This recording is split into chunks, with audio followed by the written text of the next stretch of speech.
Hey y'all, you are listening to Unscripted Agenda, the only podcast that discusses the truths of the seemingly perfect world of media.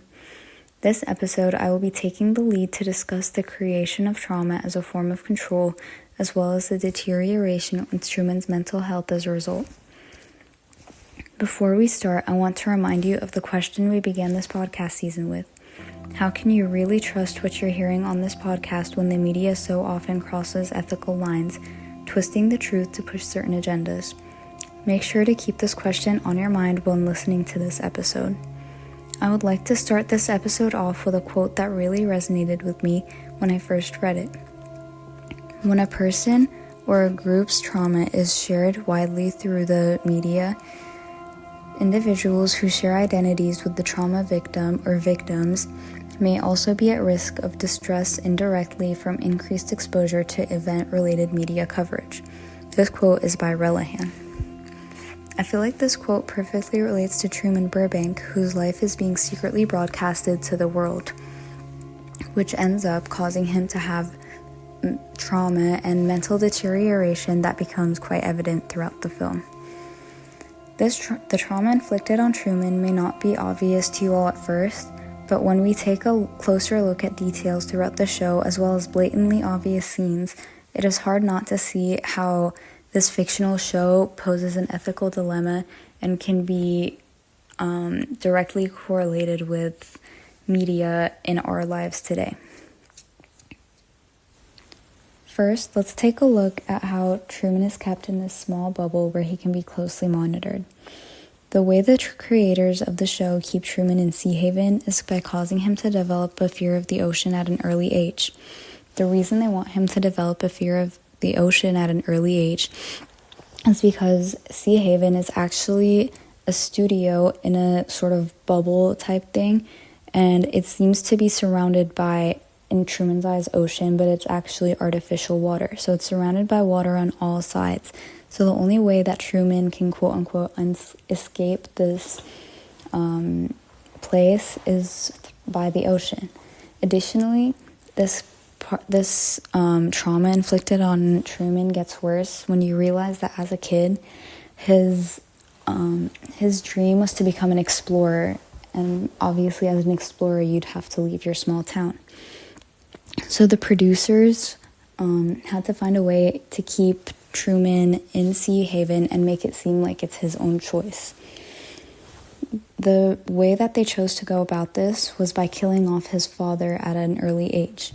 At an early age, Truman goes out on a little boating trip with his father, and there ends up being a storm, which is obviously made by the producers because everything in Sea Haven is artificial and controlled. And this storm kills his father.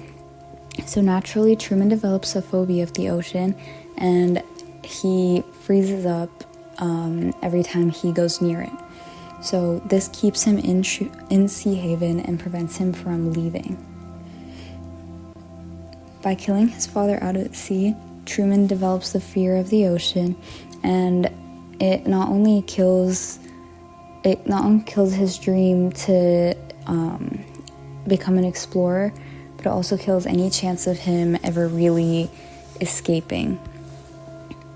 Truman's mental deterioration was probably the most obvious in the film, but what most people seem to overlook is the mental deterioration of all the actors around Truman as well. These actors start to lose a sense of what's real and what isn't.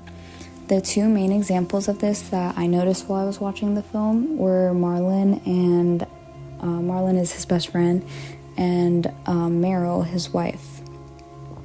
For example, after Truman's his first major mental breakdown, where he ends up holding the knives to Meryl's throat, the very first thing she says is, "This is unprofessional." Nothing else. She seems to lose a sense of what's real and how to have empathy for people, as well as lose any sense of viewing this show as anything but a job and not the fact that this is someone's actual life. This can also be seen with Marlon, who is Truman's best friend.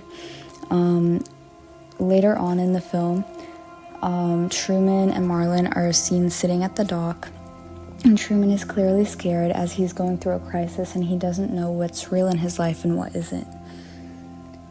So he goes to his best friend, naturally, for advice. But instead of having any sort of empathy or actually giving him any advice as a human would, Marlon just lies to his face and he says something along the lines of, "If all of this is fake, then I'm fake too," which causes Truman to go deeper into mental deterioration and question everything around him, causing him to have a sort of crisis.